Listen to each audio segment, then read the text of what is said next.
உலகத்திலேயே ஒரு ஆணால காதலிச்சு ஏமாத்தப்பட்ட புகார் சொல்லப்பட்ட ஒரே நான் தான். திருச்சி சூர்யாவை நான் காதலிச்சு ஏமாத்திட்டேன். இதை பரப்பிட்டாங்க. எவ்வளவு அவ்வளவா இருக்கு பாருங்க. பிரகாசஸ் ஒரு விவகாரம், தனிப்பட்ட உரையாடல திருடுறாங்க, பிரைவேசி இல்ல. பாஜக அப்படி பண்ணுது.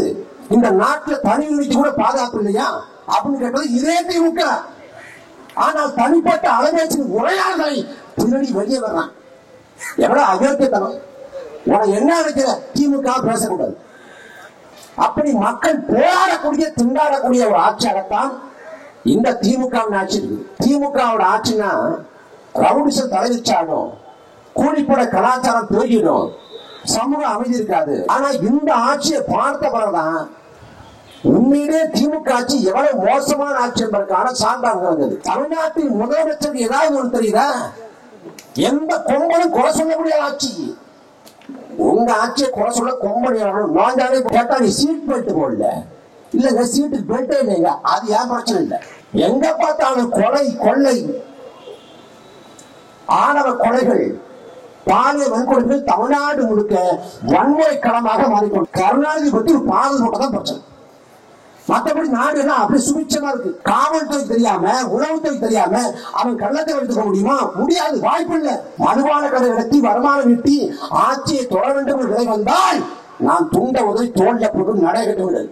ரவுடிகளுக்கு புரிய மொழி தான் பேச வேண்டாம், சட்ட மொழியில பேசுங்க. சென்னையில ஆம்ஸ்டாங் கொலை செய்யப்படுறாரு ஒரு தேசிய கட்சியோட மாநில தலைவர். 60 ஆண்டு கால திராவிட கட்சியோட ஆட்சி காலத்துல தலைநகர்ல ஒரு தேசிய கட்சியோட மாநில தலைவர் வெட்டி கொலை செய்யப்படுகிற கொடுமை இப்பதான் இருக்கு. ஏன்னா அந்த லட்சணத்துல இருக்கு. அவன் ஒரு மாசமா கண்காணிச்சிருக்கான். ஆம்ஸ்டாங் எங்க போவாரு, எத்தனை மணிக்கு எங்க இருப்பாரு, அவர் எப்படி பயணப்படுவாரு, யாராவது இருப்பா, கையில ஆயுதம் வச்சிருப்பாரா, எல்லாத்தையும் கண்காணிச்சிருக்கேன். காவல்துறை பாதுகாப்பு கொடுத்திருந்தா ஒரு உயிரிழப்பு ஏற்பட்டிருக்காது. அவர் வெட்டி கொலை செய்யப்பட்டு சடலமாக வீழ்த்தப்பட்டிருக்கிற வேலையில் கூட அவரை கொச்சப்படுத்த நீ. அப்ப நான் என்ன கேட்கிறேன்? ஆம்ஸ்டாங் வந்து கட்டமையாச்சு பண்ணாரு, ரவுடிசம் பண்ணாங்க. மூக்க அழகிரி மதுரையில உப்பு சட்டியாரம் பண்ணாரா? நாங்க பேசினா அவனை பேசுவோம். இந்த மாடலை பேசுவாங்க நினைக்கிறோம். இந்த பிதாமகன் படத்துல வர மாதிரி உன் கதையை கேட்ட காலத்து போன இவ்வளவு கிழமை மாதிரி அவர்களை விட்டு அதை விட இதே ஐயா ஸ்டாலின் சித்திரஞ்சன் சாலையில கருப்பு கொடி ஏந்தி கருப்பு தைத்து குடும்பத்தோடு போராட்டம் நடத்தாரு. சாக்கடிப்பது மின் கட்டணமா மின்சாரமான்னு கேட்கிறாரு. அதே போல எவ்வளவு ஆட முடியுமோ ஆடுங்க. 2026 கட்டாயம் எல்லாத்துக்கெல்லாம் வச்சு செய்வோம்.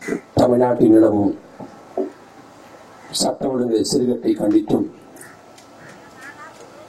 மின்கட்டண உயர்வை கண்டித்தும் நடைபெற்றுக் கொண்டிருக்கிற ஆர்ப்பாட்ட பெருநிகழ்வில் பங்கெடுத்துக் கொண்டிருக்கிற தாய் தமிழ் சொந்தங்களே, சான்றோர் பெருமக்களே, உங்கள் அனைவருக்கும் நமது பணிவான வணக்கம்.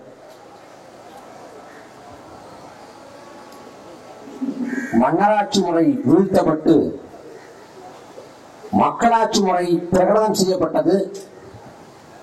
எல்லோருக்கும் எல்லாம் கிடைக்கப்பெற வேண்டும், நாட்டில் ஒரு நல்ல ஆட்சி நிறுவப்பட வேண்டும் என்பதற்குத்தான்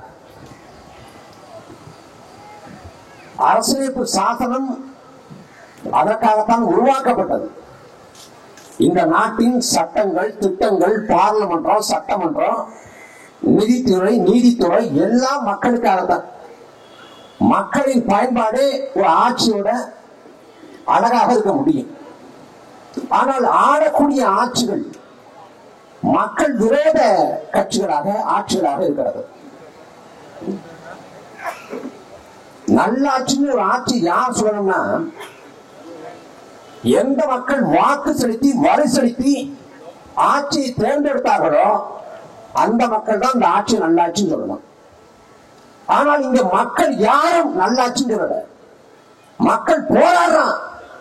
அவன் உரிமைக்காக போராடுறான், அபகரிப்புக்கு எதிராக போராடுறான், சட்ட ஒழுங்கு சீர்கட்டுக்கு எதிராக போராடுறான், மின்கட்டண உயர்வுக்கு எதிராக போராடுறான், துறை சார்ந்து பல பேர் போராடுறாங்க. சமூக அமைதி இருக்காது, ஒரு ஒழுங்கு இருக்காது அப்படின்னு நான் கூட சொல்றாங்க, உங்களுக்கு ஏதாவது சொல்லுவாங்க கூட கிடைச்சிட்டு. ஆனா இந்த ஆட்சியை பார்த்த பிறகுதான் உண்மையிலே திமுக ஆட்சி எவ்வளவு மோசமான ஆட்சி என்பதற்கான சான்றாக வந்தது. ஏன்னா காவல்துறைக்கு உளவுத்துறைக்கு என்ன வேலை? நாங்க இருமுக்கார கொண்டு ஒடுக்குவோம். யாரை ஒடுக்குவேன்? யாரை ஒடுக்குவேன்? கிளிஸ் வச்சு பாக்குறவன், பஞ்சு மிட்டாய் விற்கிறவன், மீம்ஸ் போடுறவன், யூடியூப்ல வீடியோ போடுறவன், ட்விட்டர்ல பதிவு போடுறவன், நாங்க கண்காணிப்போம். யார கண்காணிப்ப? திமுக விமர்சிக்கிறவன் யார்கிட்ட பேசிட்டு இருக்கான், பின்புலம் என்ன, அவங்களுக்கு என்ன மாதிரி சிக்கல் இருக்கு, இதைத்தான் கண்காணிப்பேன். உளவுத்துறை கண்காணிச்சு கொடுக்கும், காவல்துறை உடனடியாக ஏதாவது பண்ணும். இதுதான் உளவுத்துறை காவல்துறை வேலையாக இருக்கிறது. தமிழ்நாட்டில் முதலமைச்சருக்கு ஏதாவது ஒன்று தெரியுதா? எந்த கொம்பனும் குறை சொல்ல முடியாத ஆட்சி. உங்க ஆட்சியை குறை சொல்ல கொம்பனி நோண்டாலே போதும். ஆட்சி எந்த லட்சம்னா ஒரே ஒரு சான்றிதழ். நெல்லையில ஒரு பேருந்து வேணும். பேருந்துல கான்ஸ்டபிள் ஏறினாரு.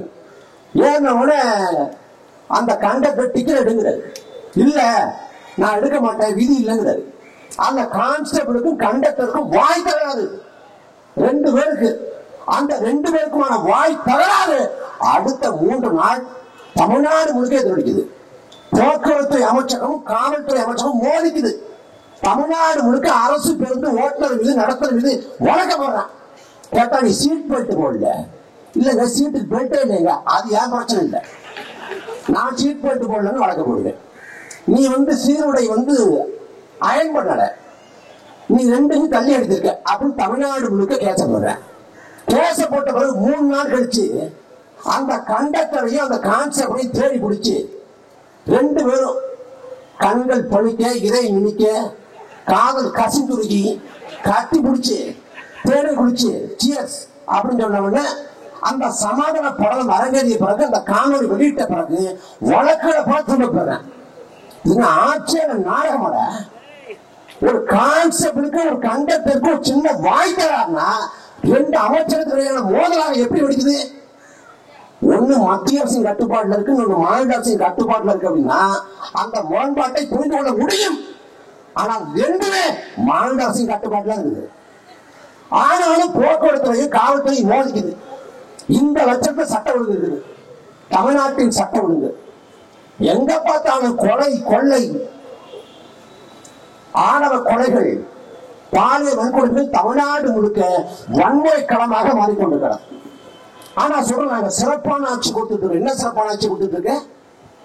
என்ன சிறப்பான ஆட்சி? நீ திமுக பேசுவன ஒடுக்கிற, நீ ஒடுக்கிற. அதுல அவங்க கிளப்பி அவனை முடிச்சுக்கலாம் நினைக்கிற. எத்தனையோ குற்றங்கள். நான் கொஞ்சம் வித்தியாசப்பட்டேன். என்ன வித்தியாசப்பட்டோம்னா, உலகத்திலேயே ஒரு ஆணால காதலிச்சு ஏமாத்தப்பட்டேன் புகார் சொல்லப்பட்ட ஒரே நான் தான். திருச்சி சூர்யாவை நான் காதலிச்சு ஏமாத்தேன். இதை பரப்பிட்டுறாங்க. எவ்வளவு அபலமா இருக்கு பாருங்க. பெகாசஸ் ஒரு விவகாரம், தனிப்பட்ட உரையாடல திருடுறாங்க. பிரைவேசி இல்ல. பாஜக அப்படி பண்ணுது. இந்த நாட்டில் தனி உரிமைக்கு கூட பாதுகாப்பு இல்லையா அப்படின்னு கேட்டது இதே திமுக. ஆனால் தனிப்பட்ட அலைபேசி உரையாடல்களை திருடி வெளியே வர்றான்.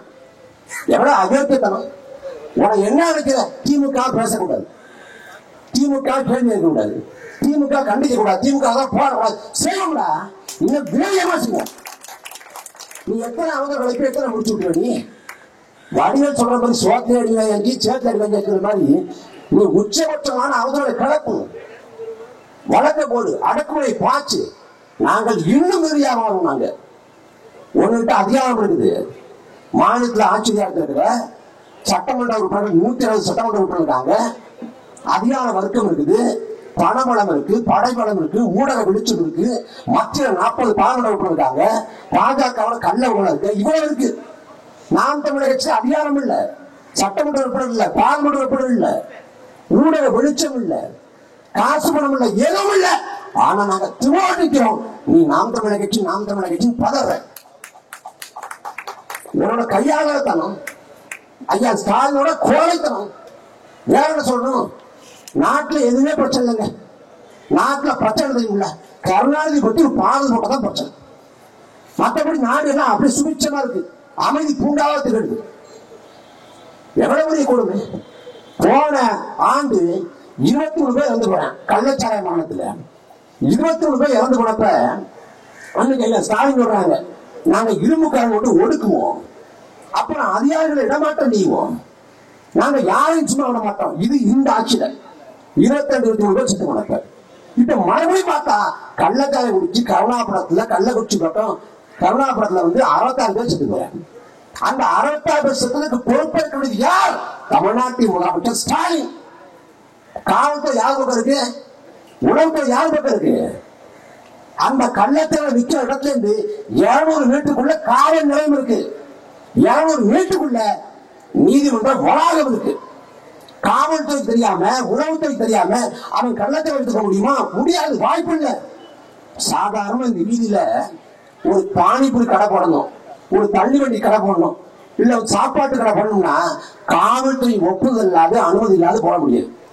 அதுவும் இல்லாம வார கணக்குல இல்ல மாச கணக்குல இல்ல நாள் கணக்குல கப்பல் கட்டணும், மாமன் கொடுக்கணும். இதெல்லாம் கொடுத்தாதான் ஒரு சாதாரண பானிபூரி கடை கூட அவன் போட முடியும். ஆனா அப்படி இருக்கப்ப கள்ளச்சாராய விற்பனைங்கிறது அரசுக்கு தெரியாம நடந்துச்சுங்கிறது அயோக்கியத்தனம். ஒரு நாள் வாய்ப்பு இல்லை. அந்த கள்ளச்சாராயம் குடிச்சு முதல் நாள் சுரேஷோட இறந்து போறேன், இறந்து போனாங்க. அடுத்து 2 பேர் இறந்து போறேன். மொத்தம் 3 பேர் செத்து போறாங்க. 3 பேர் செத்து போன பிறகு அங்க இருக்க மக்கள்கிட்ட போய் கள்ளச்சாரம் யாராவது குடிச்சிருந்தீங்கன்னா உடனே அரசு மருத்துவமனைக்கு விரைங்க, உயிருக்கு ஆபத்து இருக்குன்னு ஒரு விழிப்புணர்வை ஒரு எச்சரிக்கையை செய்திருந்தால் கூட பாதி பேர் காப்பாற்ற முடியும். ஆனா 3 பேர் சாக வரைக்கும் இது கள்ளச்சாராயம் வாழணும்னு சொல்லாம மூடி மறைத்தது திமுக அரசு. அப்ப என்னது? வாந்தி வழிபட செத்து விட்டான் அப்படின்னு மூடி மறைக்க முயற்சி பண்ற. அந்த வாந்தி வழிபட செத்து விட்டான் மூடி மறைக்க முயற்சி பண்ற வேலையில அந்த சாவுக்கு கள்ளச்சாரத்தை குடிச்சிடறான். இதன் விளைவாக 66 பேர் செத்து விட்டான். ஆனா அரசு சொல்லுது நாங்க என்ன பண்ணணுமோ பண்ணவங்க. என்ன பண்ணி கிழிச்ச கேட்ட டாஸ்மாக மூடுனா, டாஸ்மாக மூடுனா கள்ளத்தரை போயிடுங்க. டாஸ்மாகில் தான் கள்ளத்தரையை உருவாகுது. ஏன்னா உன்னோட டாஸ்மாக்கு நீ வீதி திறந்து வச்சிருக்க. அவன் போய் காலையில பொழுது புறந்த உடனே குடிக்கிறான், மாலை பொழுது சாயந்தரம் குடிக்கிறான், மதியம் குடிக்கிறான், குடி நோயாளியா மாறுறான், கை நெடுக்குது, குடிக்காம இருக்க முடியல, வேலைக்கு போக மாட்டேங்கிறான், வீட்டுல இருக்க காசு எடுத்துட்டு போறான், பண்டமாத்த விற்கிறான். அப்ப காசு முடிஞ்சு போனா பொண்டாட்டியோட நகையை விற்கிறான், பொண்டாட்டிகளுக்கு பணத்தை வைக்கிறான். இப்படி தொடர்ச்சியாக குடிக்காமல் இருக்க முடியாது. எங்க நிலையை எட்டிய ஒருவன் மணி விலையில 30 ரூபாய்க்கு 40 ரூபாய்க்கு சாராயம் கிடைக்கிறான்னு தேடி போறான். அந்த மணி விலை சாராயத்தை கள்ளச்சாட்டை குடிச்சு சாகிறான். இதுக்கு மூடது டாஸ்மாக். டாஸ்மாக்கை மூடாது, மதுபான கடையை மூடாது, கள்ளச்சாட்டை முடிக்க முடியாது. தமிழ்நாட்டில் 1 கோடி பேரை குடி நோயாளியாக இந்த அரசு மாத்திருச்சு. 1 கோடி பேர் 1 கோடி குடி நோயாளி இருக்கான். அப்ப அவரு டாஸ்மாக் சாராயம் இல்லைன்னா அடுத்த கட்டமாக கள்ளச்சாரத்தை நாடுவான். அவ்வளவுதான். அப்ப என்ன? கள்ளச்சாரத்தை ஒழிக்கணும், டாஸ்மாக் கடையில மூடணும். இதுதான் தீர்வு. ஆனா மதுபான கடையை மூட முடியாது. இதே திமுக சொல்லுது. கேட்ட நாங்க அண்ணாவின் வழி ஆட்சி நடத்துறோம். என்ன அண்ணாவின் வழி ஆட்சி நடத்துறீங்க? அண்ணாவோட என்ன ஆட்சி நடத்துறீங்க? அண்ணாவோட மொழி கொள்கையை பின்பற்றோம். அண்ணாவின் மொழி கொள்கையை பின்பற்றுவதாக சொல்ற இதே திமுக அரசு அண்ணாவின் மது கொள்கையை பின்பற்றல. 1967 திமுக ஆட்சி கட்டில் வந்தது. திமுக ஆட்சி கட்டில வந்தவங்க அன்னைக்கு 1 கோடி அரிசி நிச்சயம், 3 கோடி அரிசி லட்சியம்னு முழக்கத்தை வைக்கிறார் அண்ணா. ஆனா 1 கோடி அரிசி கூட போட முடியல. 1 கோடி அரிசி கூட போட முடியல. என்னங்க அப்படின்னு கேட்கிறாங்க. பேசாம மதுபான கடை தவிர்த்தோம்னா வருவாய் வரும், வரி வருவாய் வரும். அந்த வரி வருவாயை கொண்டு வாக்குறுதியை நிறைவேற்றிடலாம் அப்படிங்கிறாங்க. அண்ணா சொல்றாரு, நான் தேர்தல் வாக்குறுதி நிறைவேற்றாது பொய் என்று பெயர்த்தாலும் சரி, ஒருபோது மதுபான கடை திறக்க மாட்டேங்குது. மதுபான கடை நடத்தி வருமானம் ஈட்டி ஆட்சியை தொட வேண்டும் என்று நிலை வந்தால் நான் துண்ட உதவி தோல்ல போட்டு நடைபெற்றுள்ளது. இந்தியா முழுக்க மதுவிலக்காக பரப்புரை செய்யும் தயார் என்ற முனையோடு அங்கே அண்ணா. அந்த அண்ணாவை வெளிவந்த திமுக தான் வீதிக்கு வீதி டாஸ்மாக வச்சிருக்கு. வீதிக்கு வீதி டாஸ்மாக வச்சுட்டு சட்ட ஒழுங்கு நிலைமாற்றம்னா அது கேள்வி கொடுத்தலையா? சாராயம் குடிச்ச ஒருத்தன் விதியை பின்பற்றுவானா? சாராயம் குடிச்ச ஒருத்தன் இந்த மாண்புகளுக்கு நெறியலுக்கு உட்பட்டு செயல்படுறானா? ஒருவேளை வாய்ப்பு இல்லை. நாங்க ஒடுக்குவோம். ரவுடிகளுக்கு புரிய மொழித பேசுவோம். ரவுடிகளுக்கு புரிய மொழிதான் பேச வேண்டாம், சட்ட மொழித பேசுங்க. சட்டம் என்ன சொல்லுதோ அதை செய்யுங்க. ரவுடிகள் போய்ட்டாங்க. எப்படி பெறணும்? ரவுடி எப்படி பெறணும்? ஒருத்தர் கொலை பண்றான். கொலை பண்ணிட்டு அந்த குற்றச்சாட்டின் பேர்ல அவன் சிறைக்கு போறான். 3 மாசம் வரைக்கும் இருக்கான். சிறையில இருந்து வெளில வர்றான். அப்புறம் வழக்கு நடக்குது. வழக்குல அரசு தரப்பு தன் சாட்சியை நிரூபிக்க தவறிடுது, குற்றத்தின் தன்மையை நிரூபிக்க தவறிடுது. அதன் விளைவாக அந்த வழக்கை விடுதலையாகிறான். அதுக்கு முன்பு மறுபடியும் கொலை பண்றான், மறுபடியும் உள்ள போறான், மறுபடியும் வெளில வர்றான். அந்த வழக்கு நடக்குது, அந்த வழக்கில் விடுவிக்கப்படுறான். இப்படி தொடர்ச்சியாக பல கொலைகளை செஞ்சவன், பல வன்முறையை செஞ்சவன், எந்த குற்றத்திலும் அவன் சிறைக்கு போகாம வெளியே ஓடினான்னா அவன் அந்த வன்முறையையும் அந்த கொலையையும் தனக்கான தொழில்முறை வாய்ப்பாக எடுத்துக்கொண்டு தொடர்ச்சி காசுக்காக கூலிக்காக கொலை பண்ற. அந்த கூலிக்காக கொலை பண்றவன் ரவுடி, அவன் கூலிப்பட. ஒருத்த கொலை பண்றப்பவே அவனுக்கான தண்டனை உறுதி பண்ணி 1000 தண்டனை சிறைவாசியாக அவனை கொண்ட உள்ள போட்டுங்கன்னா, இன்னொருத்தர் கொலை பண்ணோம்னா வாழ்க்கை ஜெயிலே கொஞ்சம் நல்ல பயம் இருக்கும். ஆனா அப்படி செய்யறது இல்லையே, அவரும் செய்யறது இல்லையே. சென்னையில ஆம்ஸ்டாங் கொலை செய்யப்படுறாரு, ஒரு தேசிய கட்சியோட மாநில தலைவர். 60 ஆண்டு கால திராவிட கட்சியோட ஆட்சி காலத்துல தலைநகர்ல ஒரு தேசிய கட்சியோட மாநில தலைவர் வெட்டி கொலை செய்யப்படுற கொடுமை இப்பதான் இருக்கு. ஏன்னா அந்த லட்சணத்துல இருக்கு. அவன் 1 மாசமா கண்காணிச்சிருக்கான். ஆம்ஸ்டாங் எங்க போவாரு, எத்தனை மணிக்கு எங்க இருப்பாரு, அவர் எப்படி பயணப்படுவாரு, யாராவது இருப்பா, கையில ஆயுதம் வச்சிருப்பாரா, எல்லாத்தையும் கண்காணிச்சிருக்கான். ஆனா உலகத்தை எங்க கண்காணிச்சு, உலகத்தை கண்காணிச்சு எச்சரிக்கை கொடுத்து காவல்துறை பாதுகாப்பு கொடுத்துருந்தா ஒரு உயிரிழப்பு ஏற்பட்டுக்காது. கேட்ட என்ன சொல்றான், அதாவதுங்க அதுக்கெல்லாம் ஒண்ணும் பண்ண முடியாதுங்க. கத்தி எடுத்து கத்தியான சாவு, அவங்க ரவுடிசம் பண்றாங்க, கட்டமைப்பு பண்றாங்க, எல்லாம் பண்றாங்க. அதனால இதுதான் வழி, வேற வழி இல்லைங்க. திமுக ஆட்சி எப்படிங்க பொறுப்பேற்க முடியுங்க கேட்கிறேன். நான் என்ன கேட்கிறேன், அண்ணன் ஆம்ஸ்டாங்க கொச்சப்படுத்துறேன். அவர் வெட்டி கொலை செய்யப்பட்டு சரளமாக வீழ்த்தப்பட்டிருக்கிற வேலையில் கூட அவரை கொச்சப்படுத்த நீ. அப்ப நான் என்ன கேட்கிறேன், ஆம்ஸ்டாங் கட்டமைப்பு பண்ணாரு, ரவுடிசம் பண்ணாங்க. மூக்க அழகி மதுரையில உப்பு சத்தியாரம் பண்ணாரா? அவர் என்ன பண்ணாரு, நாளைக்கு மூக்க அழகிக்கு ஒரு அசம்பாவிதம் இருந்து, ஒரு பாதுகாப்பு இருந்து அப்ப பேசுவாங்க, கத்தி எடுத்து கத்தியாங்க சாவு, நாம என்ன கேட்குமா? எவ்வளவு வெட்டக்கேடு. நீதிமன்றத்தால் தண்டனை குற்றவாளி என்று அறிவிக்கப்பட்டால் கூட சிறைக்குள்ள உள்ளது கூட பாதுகாப்பை வழங்க வேண்டியது அரசின் கடமை. ராணுவத்தை துப்பாக்கி எடுத்துட்டு போறான், ராணுவம் எதிர்க்கிட்டாங்கன்னா துப்பாக்கி எடுத்து துப்பாக்கி தாங்க சார், நாங்க என்ன பண்ணி கேட்பியா? என்ன பைத்த கடத்தணும்? சட்டம் ஒழுங்கு நிலைநாட்ட வேண்டியது, மக்களின் உயிருக்கு பாதுகாப்பை வழங்க வேண்டியது, நடமாடும் சுதந்திரத்தை உறுதி செய்ய வேண்டியது அரசின் கடமை. அந்த கடமையை கூட செய்ய முடியாது. எதுக்கு இந்த கேடுகட்ட ஆட்சி? எதுக்கு இந்த கேடுகட்ட ஆட்சி? இந்த 200 நாள்ல 595 கொலை அவன் பாட்டுக்கு வெட்டி வீச்சிருக்கான். அவ்வளவு கொலை, அவ்வளவு வன்முறை. சேலத்துல அதிமுக பிரபல கொலை, நெல்லையில திமுக ராஜா கொலை, பாமக பிரபல வெட்டி அவர் உயிருக்கு பிரச்சனை. இப்படி தமிழ்நாடு முழுக்க வன்முறை தாக்குதல். அரசு என்ன பண்ணுது? என்ன பண்ணுது? அரசு திமுக எவனாவது விமர்சிக்கிறானா? அவனை ஏதாவது வழக்குல போடலாமா? கருணாநிதி விமர்சனம் பண்ணிட்டாங்க. கருணாநிதி எப்படி பேசுறான்? நாங்க பேசினா அவனை பேசுவோம், இந்த மேடையை பேசுவாங்க நினைக்கிறோம். தேவையில்லாத சிறு வேலை செய்யக்கூடாது. உங்களுக்கு ஒரு அரசியல் கருத்து இருக்கு, எங்களுக்கும் அரசியல் கருத்து இருக்கு. நீங்க கருத்தை வைக்கிறீங்க, நாங்க கருத்தை வைக்கிறோம். நாங்க நாளின் கருதி எப்போதும் பேசுறோம். நாங்க திமுக மேல எவ்வளவு விமர்சனம் வச்சாலும் அம்மா துர்கா மேல விமர்சனம் வச்சு கிடையாது. அவளை நோக்கி நாங்க பேச கிடையாது, கிருத்தியா நோக்கி நாங்க பேச கிடையாது, குடும்பத்தை நாங்க பேச கிடையாது. ஆனா நீங்க வரம்பு மீறி, எல்லை மீறி எங்களை நிலவுடைய வைக்கணும், குடும்பத்தை பேசணும், தனிநபரை பேசணும்னு சொல்லிட்டு பேசுறீங்க. யார் இந்த மண்ணுக்கானவங்க, யார் இந்த மக்களுக்கானவங்க? திமுகவால இந்த மண்ணுக்கு மக்களுக்கு வழங்க 1000 பாதகத்தை, 1000 கொடுமையை சொல்ல முடியும். நாம் தமிழக கட்சியால இந்த மண்ணுக்கு மக்களுக்கு வழங்க ஒரே ஒரு பாதகத்தை சொல்ல முடியுமா? ஒரே ஒரு கருத்தை சொல்ல முடியுமா? 14-15 ஆண்டுகளாக இந்த களத்துல மண்ணுக்கு மக்களுக்காக அர்ப்பணிப்போடு நிற்கிறோம். காசு கொடுத்தால்தான் திமுகவோட அதிமுகவோட பரப்புரைக்கு வருவான். காசு கொடுத்தால்தான் அங்க வேலை நடக்கும். காசு கொடுத்து, சாப்பாடு கொடுத்து, தங்க இடம் கொடுத்து எல்லாம் கொடுத்தா நடக்கும். ஆனா நாம் தமிழர் கட்சியில சொந்த காசை கொண்டு வர்றேன், படுக்க இடம் இருக்காது, சாப்பாடு ஒழுங்கா இருக்காது. அவன் கிடைக்கிற சாப்பாடு சாப்பிட்டுட்டு ஓரத்தை படுத்துக்கிட்டு அர்ப்பணிப்போடு நிற்கிறான்.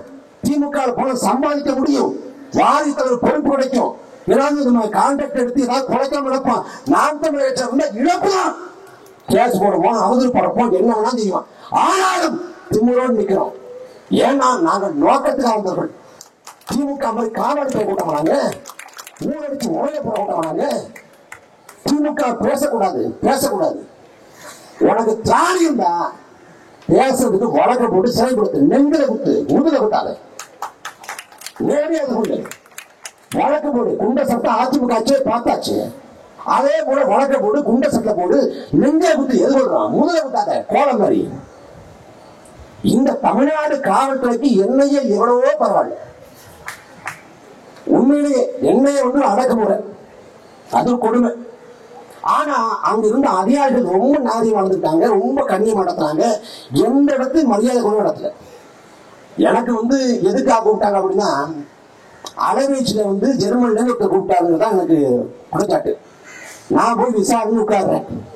விசாரணை உட்கார்ந்த உடனே என்ன வழக்கு தெரியுமா அப்படிங்கிறாங்க. அந்த சேலம் பக்கம் வெடிகுண்டு தாக்குதல் அதானங்க வழக்கு அப்படிங்கிற. இல்ல இல்ல, ஜெர்மன்ல இருந்து சீழன் முருகன் ஒருத்தவங்க கூப்பிட்டாரு. சரிங்கய்யா, நான் எடுத்தேன்னா நீங்க எடுக்கல, அது மிஸ்டேக் ஆயிடுச்சு. அவர் எதுக்காக கூப்பிட்டான்னு சொல்லுங்க. இது எப்படி பேச முடியும்? நான் போன் எடுக்காத சொல்லலாம், நான் போனே எடுக்கல, அது போன் பண்ண வரது இவன் சொல்லி எனக்கு தெரியும். அப்ப என்ன பண்றது? அது அங்கேயே கேஸ் டிஸ்மிஸ் ஆயிடுச்சு. அதுக்கு முன்னாடி நாளை ஓட்டணும்ல 8 மணி நேரம்னு உங்க சொந்த கதையை சொல்லுங்க. அதாவதுங்கய்யா, நம்ம 2009 போவீங்கய்யா, 2009 நான் படிச்சுட்டு இருந்தீங்க, அப்படிங்க அப்படிங்கன்னு பல கதை. அப்ப படிச்சுட்டு இருக்க ஒரு கவிதை எழுதுனீங்க. கவிதை ஈழத்தை பத்தி எழுதுங்க. என்ன எழுதுங்க? சுற்றும் பூமி சுற்றாவிட்டாலும், வீசும் காற்று வீசாவிட்டாலும், முடிக்கும் சூரியன் உதிக்காவிட்டாலும், கொதிக்கும் நெருப்பு கொதிக்காவிட்டாலும், தமிழ்க்கும் என் மக்களின் இன்னடத்தீர தமிழிடம் வளர்ந்தே தீர்மானிங்க. அருமையா இருக்கு. நான் பேனா எடுத்துக்கிறேன், இல்ல மறந்தாது இருங்க. நான் பேனா எடுத்துக்கிறேன், பேனா எடுக்க முடியாது. பேனத்தை வெளிக்கிட்டு நல்லா இருக்கு நல்லா இருக்கு. மதியத்துக்கு மேல அவருக்கும் பேசறதுக்கு ஒண்ணும் இல்லை, எனக்கு தொடர்ந்து ஒண்ணும் இல்லை. சங்கீத சுவரங்கள் ஏழே கணக்கான பாட்டுதான் உடனே சாமியாலாம் நான் வெளில போய் அண்ணாமலை எப்படி புழக்கம் பாருங்க. பண்ணுங்க பண்ணுங்க, உங்க வேலையை நீ பண்ணுங்க. அப்புறம் அலைபேசி அலைபேசியில ஐயா அந்த அலைபேசி வேலை வேணும்னாரு. ஐயா யூடியூப்பே இதான் ஐயா ஓடுது, இந்த ஒத்த அலைபேசி தான் யூடியூப் அடிச்சிட்டு இருக்கேன், நீ எடுத்துட்டு போனீங்கன்னா படுத்துங்க அப்படின்னா. சரி எடுத்துட்டு போங்க, நீங்க அப்புறமா ஊருக்கு போயிட்டு அப்புறமா கொடுத்துட்டு தகவல் நாங்கள் எடுத்துக்கிறோம், எது அழைச்சிடாதீங்க அப்படின்னு குறைந்தபட்சமான மாண்பையும் நாகரிகத்தை கடைபிடிச்சாங்க. வழக்கே அலைபேசிதான். அலைபேசி அவன் கையில இருக்குது. அலைபேசியில திருட்டு பண்ணிருந்தோம் எது திருட. ஆனா இவன் அலைபேசியை திருடி வெளியே வாங்கலாம். ஒரு கேவலமான கீழ்த்தரமான அரசியல் திமுக பண்ணிட்டு இருக்கு. எவ்வளவு காலம் ஆகுது நீ? இப்ப என்ன பண்ணி என்ன பண்ண போற? அவர் குற்றவாளிங்க, அவர் சமூகத்தை பேச இல்லைங்க, அவர் திமுக பேச அருகதை இல்லைங்க. யாரா பேசலாம்? யாரு பேசலாம்? சிவாஜி கிருஷ்ணமூர்த்தி அவர்லாம் வாழு. சிவாஜி கிருஷ்ணமூர்த்தி கெட்ட வார்த்தையை கண்டுபிடிச்சாரா, உருவாக்கினாரா? வழி வழியே வர்றப்ப அவரும் மேலே பேசினாரு. நாங்க அதை தாண்டி பேச முடியும். எங்களுக்கு ஒரு தராதரம் இருக்கு. நாங்க பணிகள் போல சாக்கடை உணர முடியாது. நாங்க அந்த அளவுக்கு போக முடியாது. நாங்க அரசியல் விமர்சிக்கிற கேள்வி எடுக்கிறோம். கேள்விக்கு போய் சொல்லு, விமர்சனத்துக்கு போய் சொல்லு. இடிப்பாறை இல்லா ஏமாற மன்னன் கெடுப்பாறை நான் கெடும் வள்ளுவன் சொல்றான். அதுக்கு கருணாநிதி அடிப்படை எழுதிய பொழிப்புரை, அரசின் குறைகளை உணர்த்துவோர் இல்லாத அரசு கெடுங்கிறார். அரசின் குறைகளை, குற்றங்களை, பிழைகளை சொல்லணும் அப்படிங்கிற. வள்ளுவம் மன்னது மன்னராட்சி காலம். இடிப்பாறை இல்ல ஏமாற மன்னன். மன்னராட்சியில மன்னன் போய் மக்கள்கிட்ட வாக்கெடுக்கப்படுறது இல்லை. 5 ஆண்டுக்கு ஒரு முறை செல்வாக்கு விளையாட்டுன்ற அவசியம் இல்லை. எவ்வளவு கொடியான ஆட்சி கொடுத்தாலும் அவன் தான் தொடர்ச்சி ஆள போறான். இருந்த போதிலும் மன்னராட்சியில் கூட குறைகள் சொல்லப்படுதுங்க. ஆனால் இது மக்களாட்சி, ஆட்சி மக்களுக்கானது. ஆனா இந்த ஆட்சியில குறைகளை பேசக்கூடாது, குற்றங்களை பேசக்கூடாது.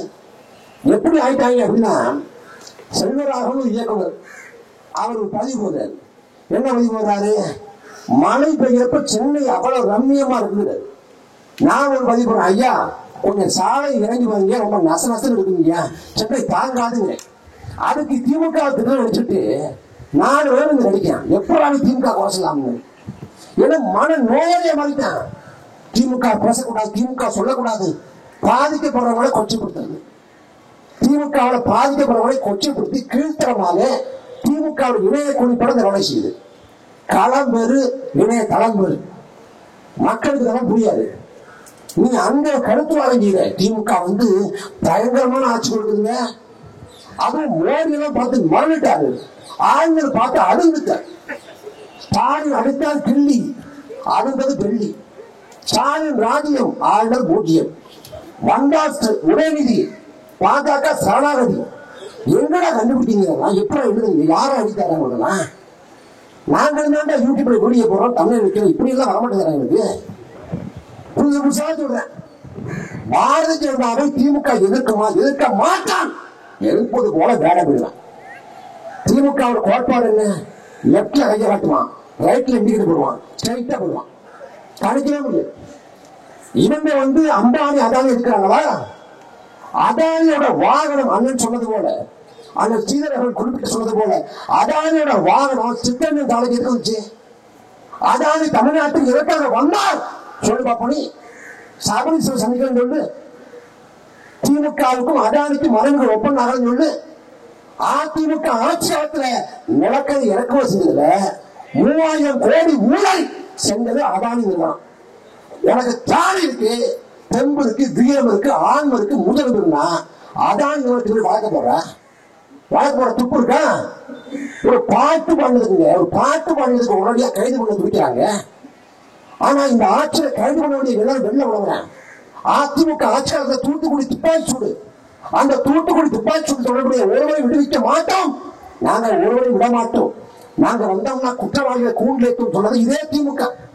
2019 பார்லிமெண்ட் தேர்தலில் கனிமொழி அம்மையாருக்கு வாக்கேற்கிற போது இதே திமுக கேட்டது, குற்றவாளிகள் கூண்டேற்றணுமா, ஸ்டோனுக்கு நீதி கிடைக்கணுமா, திமுக ஓட்டு போடுங்க. ஆனா தூத்துக்குடி துப்பாக்கி சூட்டு தொடர்புடைய யாரையும் இதுவரை திமுக அரசு செயல்படுத்தல. கைது பண்ண துப்பு இல்ல, துப்பு கட்ட கேடு கட்டாச்சு, யாரையும் செயல்படுத்துறாங்க. அது தொடர்புடைய காவல்துறை அதிகாரி சைலேஷ்குமார் யாதவ். அந்த சைலேஷ்குமார் யாதவை இவன் பதவியை கொடுத்து கௌரவிக்கிறான் இதே திமுக அரசு. கொடநாடு கொலைகளுக்கு என்ன முன்னேற்றம் இருக்கு? ஒரு முன்னேற்றம் இல்ல. வேங்க வகையில மனித கைது வழங்கிட்டான் குடிநீர் தொட்டில 2 ஆண்டாக போடுங்க. யாரை கைது பண்ண துப்பு இல்லைங்க கேடு கட்ட திமுக அரசு. அவனை கைது பண்ண துப்பு இல்ல. இதுல யாரா திமுக பேசுறானோ அவனை போல ஒடுக்குவது, செயல்படுத்துவது. சவுக்கு செல்வ கைது பண்ண சரி ஏற்றுக்க, அது பேசின பேச்சு ஏற்படுதில்லை. சென்னை கைது பண்ண அவன் எதுக்க தலையாட்டிட்டார். ஆமா போட்டார், ஆமா போட்டதெல்லாம் கைது பண்ணாரா? நான் பேசுறேன்னா என்ன கைது முடியும்? கைது அனுபவம் கைது முடியா நீ? சரி இதுவே கொஞ்சம் விவரமா இருக்கீங்க. நான் கேட்கிறேன், போன அதிமுக ஆட்சியாளத்துல ராஜேஷ் சாஸ்திரி காவல்துறை அதிகாரி, அந்த காவல்துறை அதிகாரி ஒரு பெண் காவல்துறை அதிகாரி தப்பா நடந்துட்டாங்க. நடந்துகிட்ட பிறகு அந்த அம்மா போய் புகார் கொடுத்து சிபிசிஐ வழக்கு நடத்தப்பட்டு விழுப்புரம் முதன்மை அமர்வு நீதிமன்றத்தில் 3 ஆண்டு சிறை தண்டனை 10,000 ரூபாய் அவரால் நிற்கப்படுது. திரும்ப அவர் மேல்முறை கொண்டாரு, விழுப்புரம் குற்றவியல் நடுவர் நீதிமன்றம் போகுது, அங்கேயும் உறுதிப்படுத்தப்படுது 3 ஆண்டு சிறை தண்டனை. அதுக்கு பிறகு சென்னை நீதிமன்றம் வர்றாரு, அங்கேயும் மேல்முறை கொண்டாரு, அங்கேயும் தண்டனை உறுதிப்படுத்தப்படுது. இப்படி 3 நீதிமன்றத்தால் தண்டனை குற்றவாளி என்று ராஜேஷ் சாஸ் அறிவிக்கப்படுது.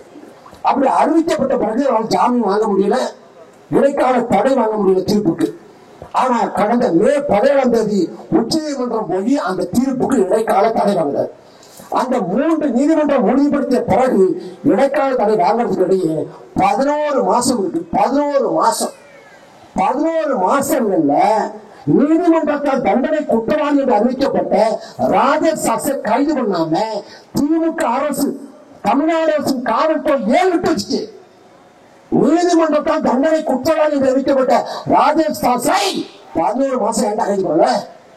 ஏன் கைது பண்ணல? இன்னும் பல இந்த பிதாமகன் படத்துல வர மாதிரி உன் கதையை கேட்ட காலத்து கொண்டு இவ்வளவு கணக்குற மாதிரி அவன் கதையை விட்டு அதற்கு வந்தான். அவன் நாம் தமிழை வச்சு பல்லாங்கிறான், நாம் தமிழை வச்சு அவர் ரசிக்கிறான். ரசிங்க, எவ்வளவு ரசிக்க முடியுமோ ரசிங்க. எங்களுக்கு ஒரு காலம் வரும், இந்த காலம் இப்படியோ போயிடப்படுறது இல்லை. ஏன்னா எல்லாத்துக்கும் ஒரு எதிர்வினை உண்டு. இல்ல நீக்கடி 3ஆம் விதி போல எல்லா விலைக்கும் சமமான எதிர்வினை உண்டு. அந்த எதிர்வினையும் வரும். நாங்க சட்டத்தின் எதுவும் பண்ண மாட்டோம். எங்களுக்கு அதிகாரம் வரும், ஒரு காலம் வரும், செய்ய விட்டு செய்வோம். சசிகலா சொன்னது போல செய்ய விட்டு செய்வோம். இந்த ஆட்சிங்கிறது முழுக்க முழுக்க மக்கள் விரோத ஆட்சியா இருக்குது. மின்கட்டத்தை அதிமுக ஆட்சியை உயர்த்துறாங்க.